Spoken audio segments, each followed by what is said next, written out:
Hey guys, Nuie here, and first thing I want to say is hi and welcome back to another How to Astral, another segment of my How to Astral series. Today we'll be going over the Astral allods Nuie. But before I hop into that, want to inform you guys of a new segment that will be coming out on my channel tomorrow. It will be called Build Theory, and it will be related to some of the builds that I've been playing around with in my head and that have been bouncing around with in my head in terms of PoE. So that'll come out on Thursdays, and I'll keep Wednesdays as How to Astrals, and Fridays will be musical videos. So everything will still pretty much be the same. It's just I'm releasing this new series because of all of the time I put into PoE lately. I've also been just creating a ton of builds, and I would love you guys to be able to see what kind of builds have I been bouncing around in my head, and what kind of builds like are kind of more optimal for gameplay. I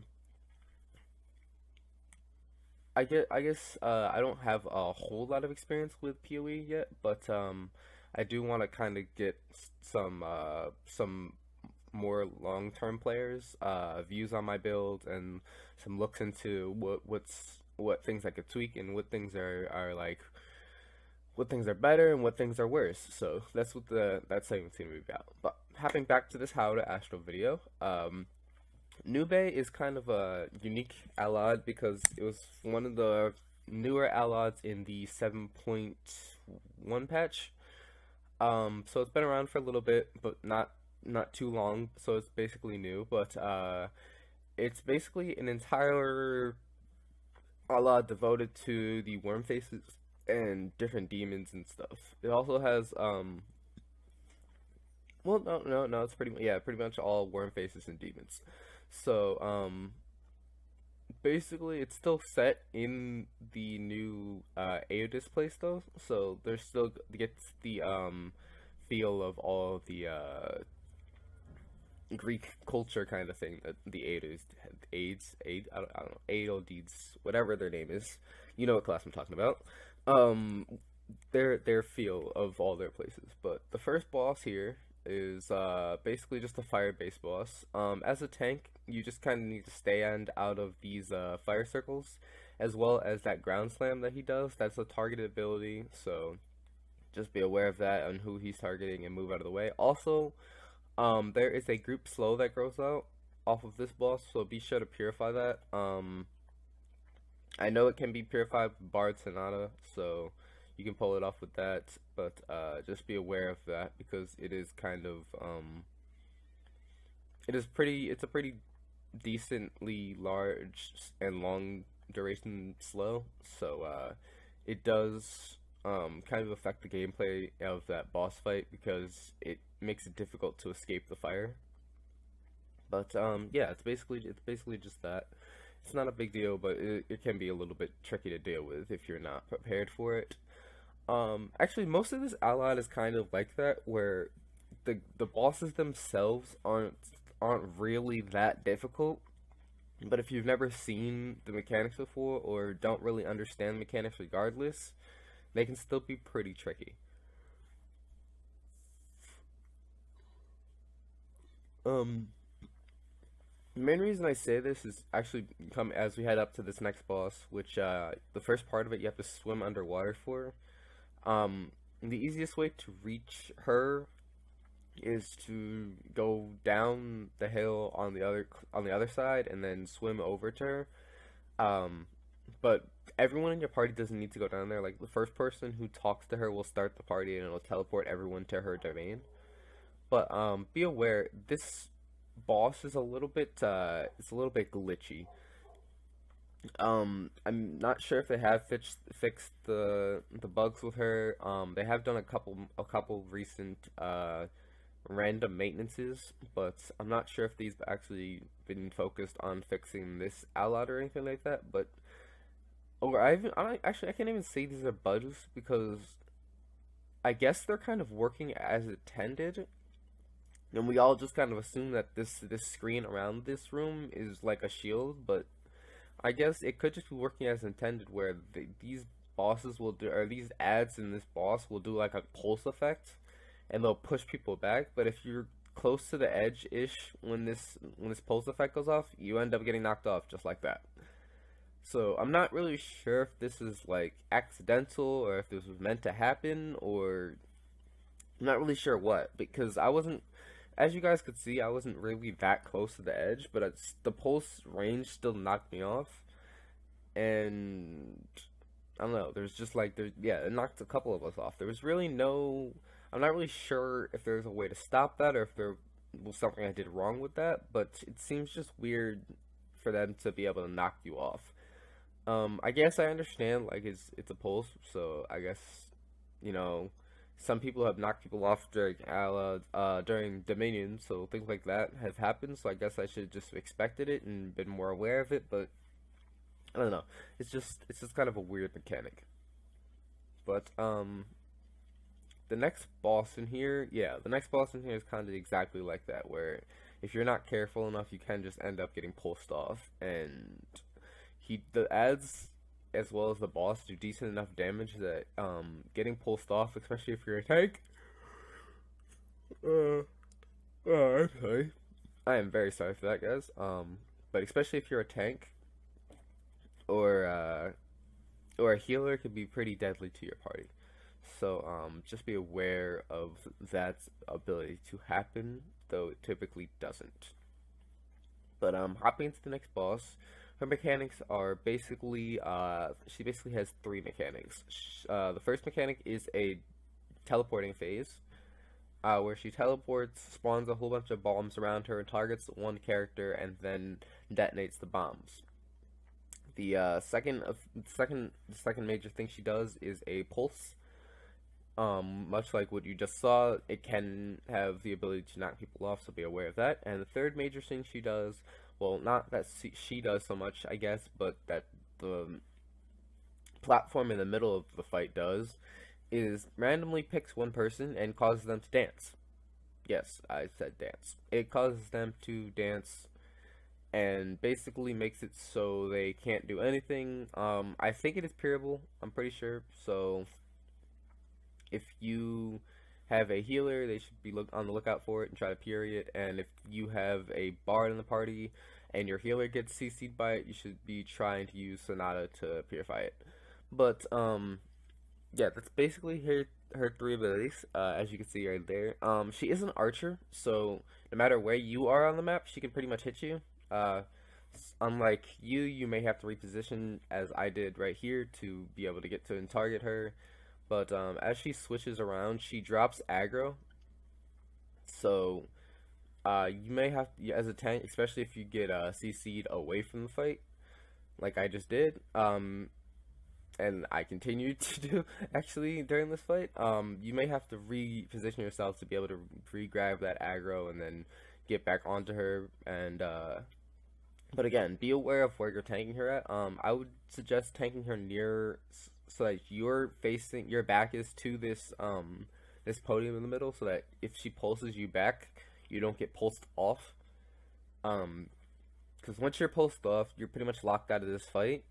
So in some cases, you might have to just restart the fight. In a lot of cases, you might not have to. You might just be fine. Your DPS might just be able to pull through and be fine with it. But in a lot of cases, you will get pulsed off, and you'll end up all the way back on the boat. This counts as combat, even though it's in a different dimension, so you won't be able to get back to this fight until it's completely over. But other than the three abilities that I mentioned, she really doesn't have anything terrible. So she does do quite a bit of damage to non-tanks though, so just be aware of that. When the aggro drop happens, maybe wait a second to reassociate the room and redefine where she's at, so that tanks can stay on her. From what I see though, it's actually more of a vision based drop than an actual aggro based drop, because I don't seem to like lose aggro if I'm still physically facing her when she teleports, but when she actively teleports away from me and outside of my visual range, that's when I seem to lose aggro the most. But it's not it's not something that's horrible. I do know people without concentration, without bloodlust, can get one shot by her, but if you're getting one shot in Astral allods, your stats are probably not fully correct or where they need to be honest. I know that a lot of people are getting carried, and that's fine. Just understand that people in green gear are more likely to get one shot in Epic Sector Run. So just, be aware of that and try to prevent that at all causes. Um, Heading up these stairs, there is a little spot that I want to mention. It is off to the left right here. I fail this every single time. But up here, as you can see, this is how I fail. Every single time, without fail, I fall right here, and I get stuck. But, up there, if you go up there and grab that effect, or touch the, basically a light portal thing. If you touch that, you'll get a damage increase for about 10 minutes, which is pretty much enough time to clear the rest of the allod without issue. So, well, unless you fall like me and then have to teleport out. Yeah, pretty much just enough time to clear the rest of the allod. So it's a nice damage debuff. I don't really feel like the damage is hugely noticeable, but I mean it's nice regardless. So it's there for players if they're having trouble or if they just need it. I have done the entire allod without it, so I didn't really understand fully what the use of it was, but I mean it's there. So,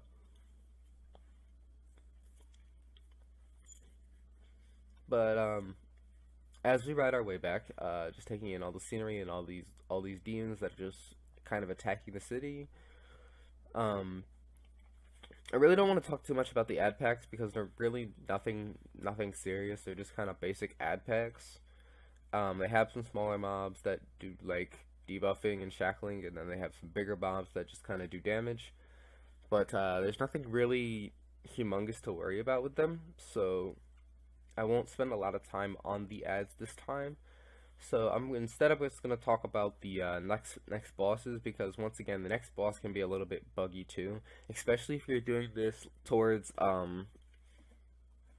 if you're doing this run towards the end of patch nights. Well, not really the end of patch nights, but as we all know, we all go through what is called our lag period, which is about 2 to 3 minutes on server at night when so it just kind of lags a little bit and slows down.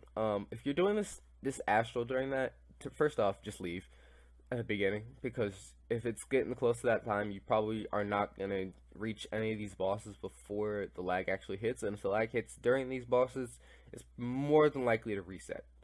I have had this happen on other bosses, but more often than any other allied, it happens here. Bosses will reset, bosses will get bugged, you will end up stuck permanently in places, so just kind of be very wary of this allied in general. It's a beautiful allied, it's very well designed, and I love the boss fights in it, but it's pretty glitchy. So just be kind of aware of your timing when you come here, and how the allied overall is going, because it can be very buggy. The last boss can be very buggy, this next boss can be very buggy. The last and first bosses are actually pretty good, so they're actually fine. They don't really have an issue, but the middle two bosses are kind of hell when it comes to bugs and issues. But I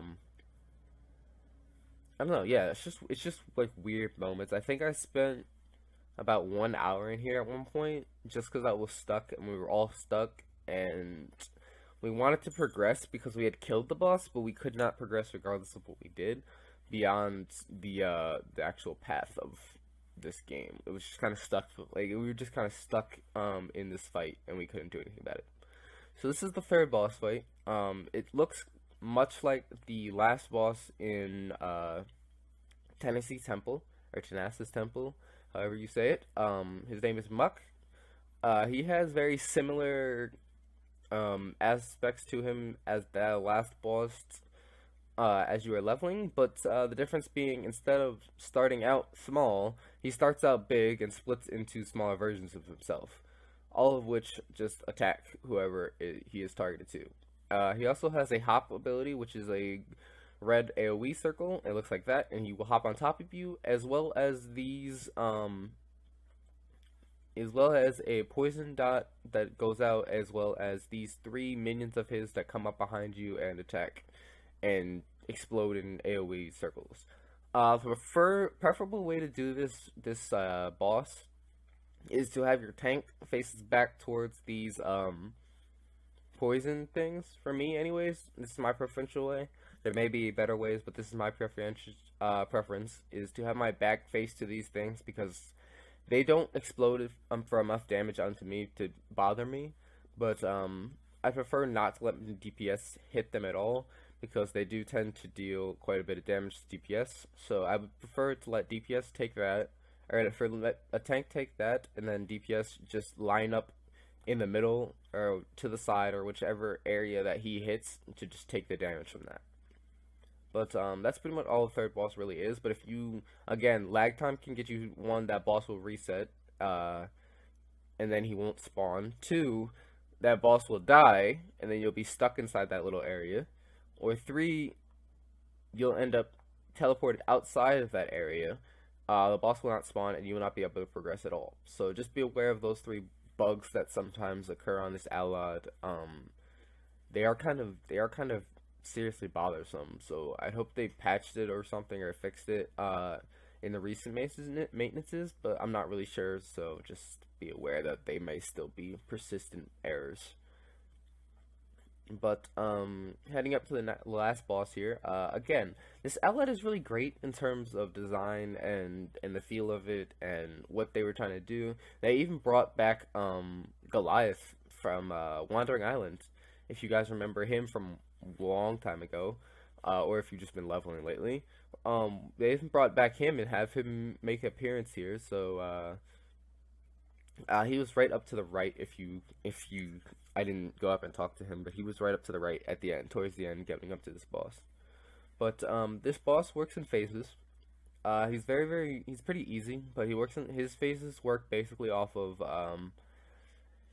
he has 4 orbs that are called seals around him, and as he takes periodic damage, he will activate one of the seals. He will become completely damage immune, and your party's job is then to rotate around, find the seal that is active, and destroy it. While these seals are active, they spawn enemies. So the longer it takes you to kill them, the more enemies will be populating the screen. So after each seal is destroyed, he then goes into a vulnerable phase. But as soon as he's vulnerable, he starts spitting out these purple aura towards people, and this does the majority of his real damage. Is that damage from that aura, so just be aware of that. But these are the main aspects of him, is that you switch between each of these seals and kill them, and then make sure you take down the adds, and then switch back to him to do DPS to him. So that's basically how he works. But there are also these fire stacks on top of you. I believe the max is 20. So I'm pretty sure they can be purified, but I don't think it's really necessary. I didn't seem to have too much difficulty tanking while it was on, so I wasn't too worried about it. But yeah, other than that, there's nothing really special about him. You don't actually kill this boss. That is one special thing, I guess. You don't really kill him.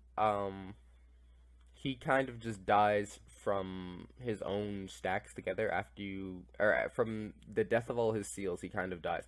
I just realized this boss is one of the first bosses from Galexer's Tower. Wow, I'm slow. Well, he might not be the exact boss, but we did kind of kill that boss, but he's a very distant cousin. I'm gonna call him that.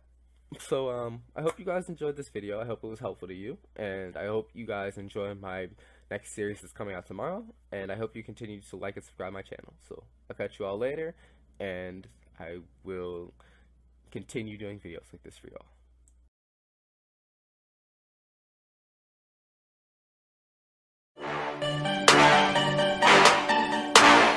Heaven sent my residence, it's heaven, just visiting, blending.